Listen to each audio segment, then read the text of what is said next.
Welcome to Tidbit Talkin. This series is just spewing out assorted thoughts about boatloads of entertainment media. Some ideas are serious, others not so much. There will be spoilers for the series currently featured, but generally only vague references to any other connected ones in a shared universe. Now, with all that out of the way, here we go.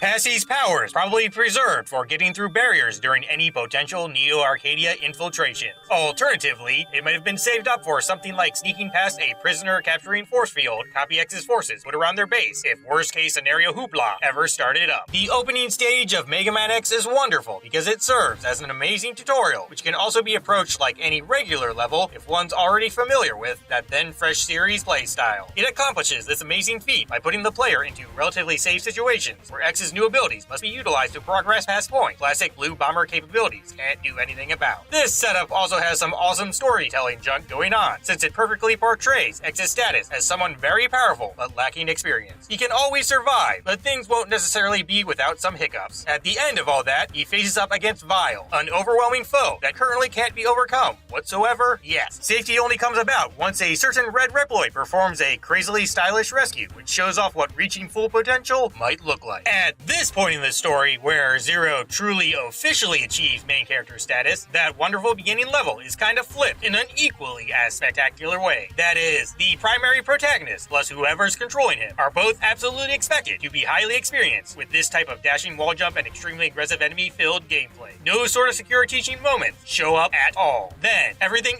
ends with a rather detailed assessment of how well stuff went down, firmly cementing whether or not the controller-holding person is adequately prepared for this ramped-up challenge presenting experience. Simply put, this beginning level is also an astonishingly masterfully designed intro like its X1 contained older brother, because the situation perfectly represents Zero's status as an already absurdly accomplished warrior, and in order to win, the player must have skills matching his. Anyway, this prehistoric lab comment makes it seem like Copy X's Neo-Arcadian regime is at least in the middle of an attempt at erasing all records of what Earth was like before they came into power. Also, an in-universe reaching explanation for the rating system is that it's Zero's body assessing his performance after awakening from a long hibernation to make sure recovery and reboot things went well.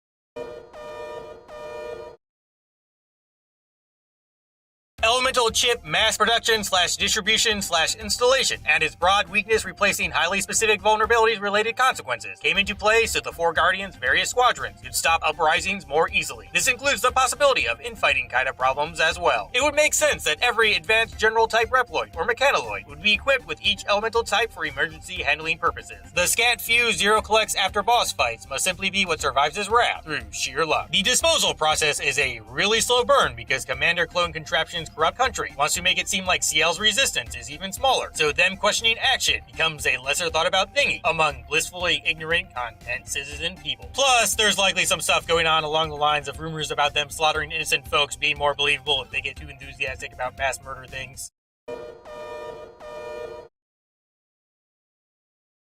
The escape unit is usable without finishing a mission now, while it couldn't achieve such crazy feats before, because those government-supported Maverick Hunters had too many regularly available resources to consider true retreating among normal option whatever. That flamethrower weapon must simply be siphoning power from the train's engine, so its rider can continue to provide overwhelming hotness for all who come near.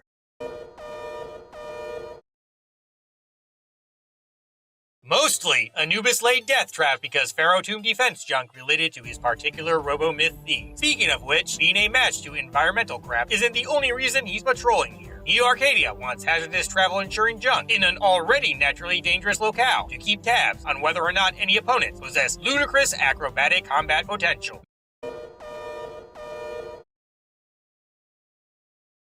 Massive Molten Mr. Maha's metal mold makes for an excellent server snatcher, since a bulky body has room to install such things once they are taken out of former owner places. All of those publicly employed mechanoids must have evacuated right as Zero reached said deity elephant dudebot.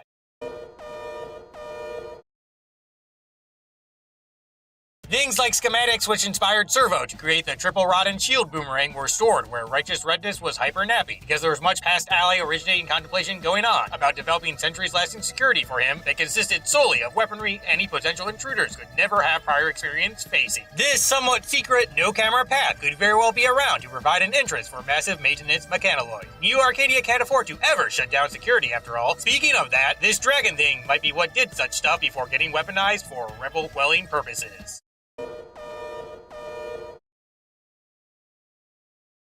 That destructive dozer doodad got used because only the general area of Resistance Base's location was known at this time. Just destroying everything in a multiple block consisting radius was simply much more time efficient than going through with further reconnaissance.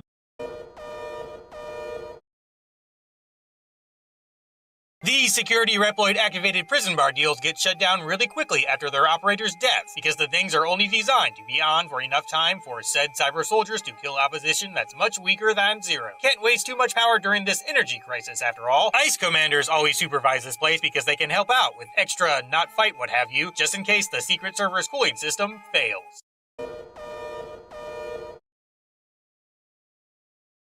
Our Puya squad seemingly surveys anything drastic involving transportation, because they can always outmaneuver it with fancy jetpacks and/or energy wing deals. Fafnir was meant to take out any large-scale assaults near that hidden base, while Leviathan focused on small stealth units who might possess above-average might and/or weaponry. Forcing these kinds of warriors into a not-permitted component swiping enabling situation by a body movement disabling would be quite handy.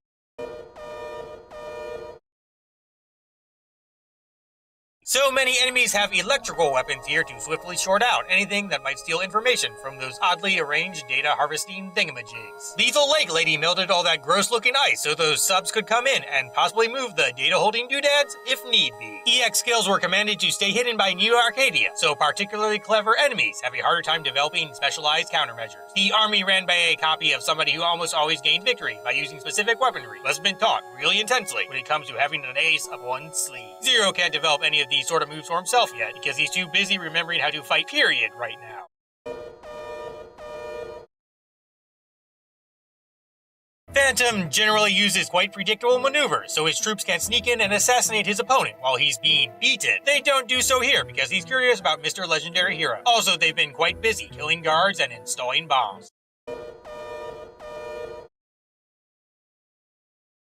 Supreme Stealth Supervisor sent Scorching Simian Squad on this base ruining energy crystal heist because only a New Arcadian group that's gone through strict ninja training possesses enough discipline to not pocket away some precious fuel or personal stash kinda deals.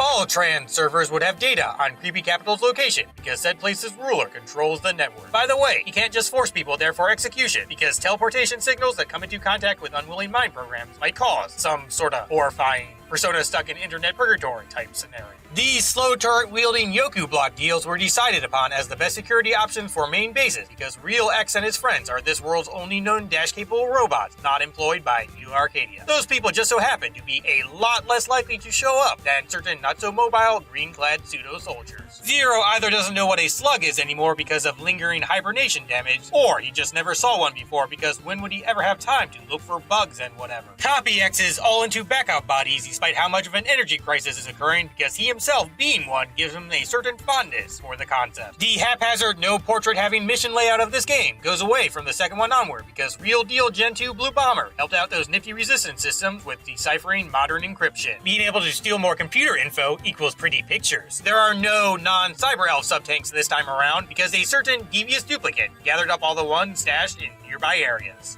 Those his defeat enabling floaty spike pillar things Copy X summons might be involved in de-seraphing him following his intended victory.